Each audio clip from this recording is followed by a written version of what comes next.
안녕하세요. 즐거운 신앙생활의 조가훈 목사입니다. 오늘은 키워드 3개면 마가복음 끝낸다 함께 좀 나눠보겠습니다. 여러분, 마가복음의 저자는 요한 마가라는 사람인데, 이 베드로가 헬라어가 서툴러서 이 사람을 데리고 다니거든요. 데리고 다니면서 통역을 시키는데, 통역하는 이 일의 과정 속에서 베드로가 예수님에 대해서 많이 얘기해 줍니다. 그러한 기록들을 잘 모아서 복음서로 묶어낸 것이 바로 마가복음입니다. 마가복음은 특별히 수신자가 유대인이 아니라 이방인이었어요. 특별히 로마에 살았던 이방인들을 위해서 썼던 복음서 마가복음, 지금부터 시작합니다. 이 마가복음의 구조는 예수님께서 이동하신 경로를 통해서 구조가 이루어집니다. 갈릴리에서 사역하시던 예수님께서는 예루살렘으로 올라가는 과정 속에서 유대와 베레아 지역을 거쳐가게 되고요.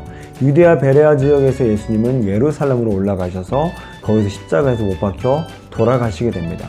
특별히 이 갈릴리는 전기 갈릴리 사역과 후기 갈릴리 사역으로 나뉘어지게 되는데, 이 분수령은 다른 것이 아니라 예수님께서 그 전기 갈릴리 사역에서는 제자들을 부르셨고 그들을 교육시켰던 것이 강조되었다면, 후기 갈릴리 사역에서는 그 교육시킨 제자들을 파송함으로써 사역에 대한 형태와 모양이 더 업그레이드 된 모양이 바로 갈릴리 후기 사역입니다.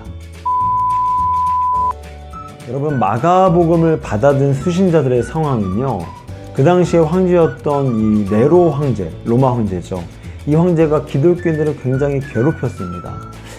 당시에 네로가 정치적 어떤 수세에 몰리게 되자 그 상황과 분위기를 타개하기 위해서 그 당시에 있었던 큰 로마의 화재 사건의 주범을 기독교인으로 주목을 하거든요. 근데 사실 거짓이었죠. 그런 일을 안 했거든요. 어쨌든 간에 기독교인들은 당황스러웠죠. 우리가 하나님의 아들이신 예수 그리스도를 믿는 사람인데 왜 우리 인생 가운데 고난이 찾아오는가? 여러분, 그렇잖아요. 하나님의 아들이신 예수 그리스도를 믿으면 뭐 잘 돼야 되고 축복이 일어나야 되는데 고난 받으니까 당황스러운 거죠. 그래서 마가복음은 이러한 당황스러움에 대한 그들의 의아함을 해소하기 위해서 이 마가복음이 기록되었다는 겁니다. 그래서 이 마가복음 1장 1절은 이렇게 시작을 해요. 하나님의 아들 예수 그리스도의 복음의 시작이라. 무슨 말이죠? 하나님의 아들 예수 그리스도라는 거예요. 그런데 그 예수님께서 이 땅에 왜 오셨는가? 마가복음 10장 45절입니다. 인자가 온 것은 섬김을 받으려 함이 아니라 도리어 섬기려 하고 자기 목숨을 많은 사람의 대속물로 주려 함이니라.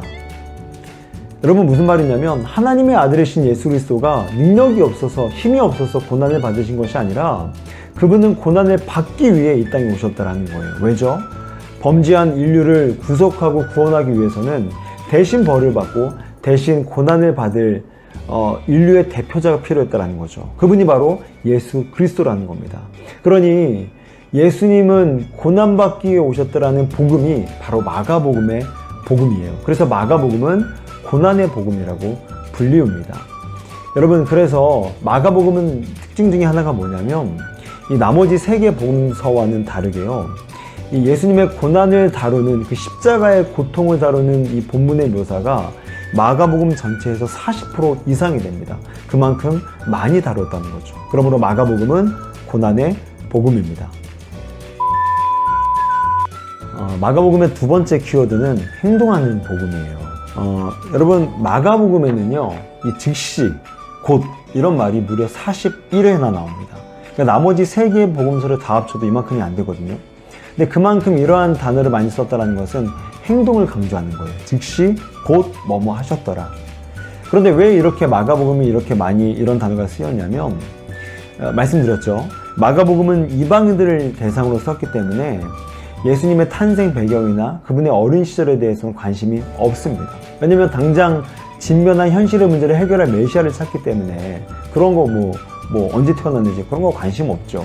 그래서 이 사복음서 중에서 마가복음만 성육신 사건과 예수님의 어린 시절, 이 유년 시절이라고 하죠.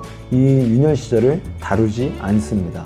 그래서 마가복음은 이방인들에게 예수님의 하나님의 아들이심을 증거하기 위해서 그분의 놀라운 이적이나 놀라운 사건들, 즉 행동만을 강조합니다. 그래서 마가복음의 별명이 행동의 복음입니다.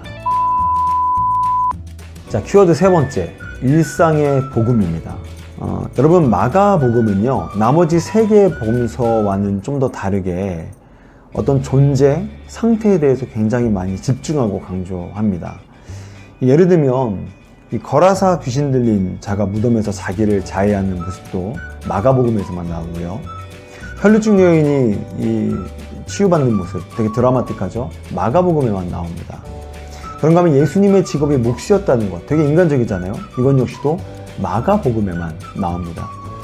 무슨 말이냐면 마가는 다른 세 개의 복음서와는 다르게 사람, 존재, 상태, 어떤 자아에 집중했다라는 거죠. 여러분, 코로나로 인해서 지금까지의 모든 삶은 중단이 되었습니다.